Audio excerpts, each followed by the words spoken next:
سلام. سلام خانومم. خوبی؟ متشکرم. دوست قدیمی. زنده باشین. نماز روزهاتون قبول. خیلی تو فکر بودی. به چی فکر می‌کردی؟ روزگار، به دنیا که خیلی بی وفاست. شما خوبی؟ من خوبم مرسی. به قربان. خوش آمدی.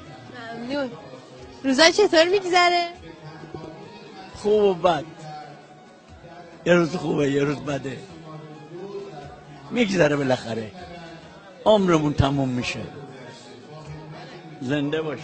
تو این شبا بیشتر از همه به چی فکر کردین؟ برای چی دعا کردین؟ فکر زیادی نکردم.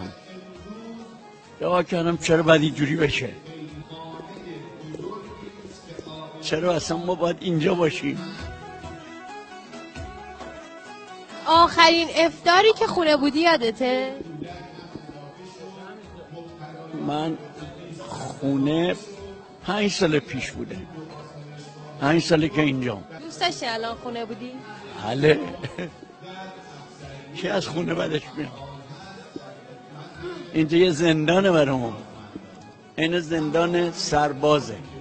از زندان میرید توی کالیدور دربسته است، بعد اجازه بگیری بیای بیرون. اینجا نه، میریم بعد میریم تو حیاط، باز میریم تو اتاق، باز میریم تو حیاط. اینجا یه زندانه، منتها اینجا زندان سربازه. اگه قرار باشه به بچه‌هات یه چیزی بگی چی دوست داری بگی؟ یا به هر بچه، یعنی هر بچه‌ای که پدر و مادری داره که الان شاید احساس کنه نگهداریش برایش سخت شده. من که میگم بچه‌هام خیلی بی‌وفان. 2 تا پسر دارم، بدون مادر بزرگ کردم.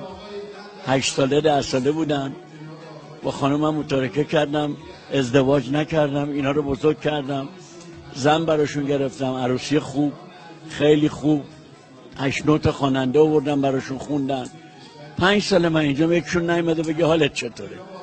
این مال پسرای خودم که کاش که یه دختر داشتم، میدونستم گریه کن پدر مادره.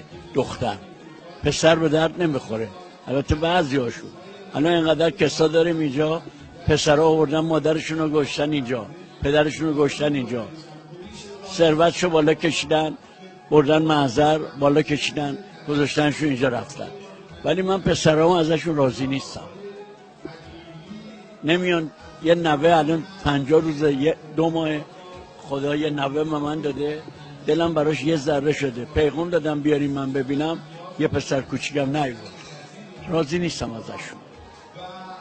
با بدبختی هم بزرگشون کردم. بهترین عروسی براشون گرفتم.